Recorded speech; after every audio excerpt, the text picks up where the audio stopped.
Patan collector Shri Tushar ભટ્ટની અધ્યક્ષતામાં સમી ખાતે કૃષિ મેળો અને પ્રાકૃતિક કૃષિ પરિસંવાદ યોજાયો। ખેડૂતોને પ્રાકૃતિક ખેતી અપનાવવા કલેક્ટર શ્રી તુષાર ભટ્ટનો અનુરોધ। કલેક્ટર શ્રીના હસ્તે લાભાર્થીઓને પેમેન્ટ ઓર્ડર અને મંજૂરી પત્રોનું વિતરણ। ખેડૂત તાલીમ કેન્દ્ર પાટણ અને ગુજરાત પ્રાકૃતિક કૃષિ વિકાસ બોર્ડ પાટણના સંયુક્ત ઉપક્રમે આજરોજ સમી તાલુકાના જલાલાબાદ રોડ સ્થિત નાડોદા સમાજવાડી અક્ષયવાડી ખાતે જિલ્લા કલેક્ટર શ્રી તુષાર ભટ્ટની અધ્યક્ષતામાં કૃષિ કૌશલ્ય વિકાસ તાલીમ કાર્યક્રમ અંતર્ગત કૃષિ મેળા અને પ્રાકૃતિક કૃષિ પરિસંવાદ વ પ્રદર્શન કાર્યક્રમ યોજાયો હતો।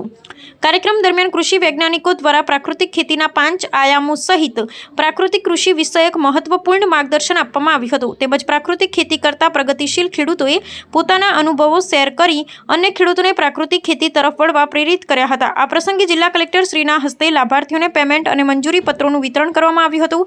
આ કાર્યક્રમમાં જિલ્લાના ખેડૂતો ભાઈઓ બહેનોએ પ્રાકૃતિક કૃષિ સંશોધન તથા આધુનિક ખેતી પદ્ધતિઓ અંગે પ્રત્યેક માર્ગદર્શન મળી રહે તે માટે વિવિધ પાકો અંગે વૈજ્ઞાનિક માર્ગદર્શન કાર્યક્રમ યોજાયો હતો।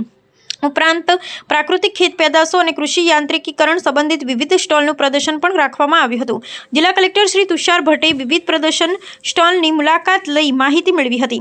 આ પ્રસંગે કલેક્ટર શ્રી તુષાર ભટ્ટે જણાવ્યું હતું કે ભારત આઝાદી પછીના સમયગાળામાં અનાજની અછતને કારણે વિદેશથી ખાસ કરીને અમેરિકા પાસેથી ઘઉં આયાત કરવું પડતું હતું। ત્યારબાદ ડોક્ટર નોર્મન બોરલોગ અને ડોક્ટર MS સ્વામીનાથનના માર્ગદર્શન હેઠળ શરૂ થયેલી હરિત ક્રાંતિને કારણે રાસાયણિક ખાતરો જંતુનાશકો અને સિંચાઈના ઉપયોગથી અનાજ ઉત્પાદનમાં નોંધપાત્ર વધારો થયો અને દેશ આત્મનિર્ભર બન્યો। પરંતુ સમય જતાં રાસાયણિક ખેતીના અતિરેક ઉપયોગથી જમીનની ગુણવત્તા ઘટવી, ભૂગર્ભ જળ પ્રદૂષિત થવું તથા માનવ આરોગ્ય પર અસર થવા સમસ્યાઓ ઊભી થઈ છે।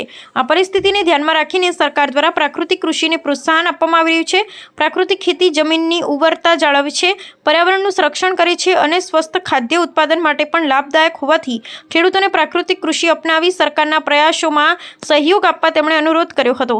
આ કાર્યક્રમમાં જિલ્લા વિકાસ અધિકારી શ્રી CL પટેલ, સમી પ્રાંત અધિકારી શ્રી, નાયબ ખેતી નિયામક શ્રી RR ગામી, કૃષિ વૈજ્ઞાનિકો, કૃષિ તજજ્ઞો, પ્રગતિશીલ ખેડૂતો સહિત મોટી સંખ્યામાં ખેડૂત ભાઈઓ બહેનો ઉપસ્થિત રહ્યા હતા। અહેવાલ રામજીભાઈ રાયગુર।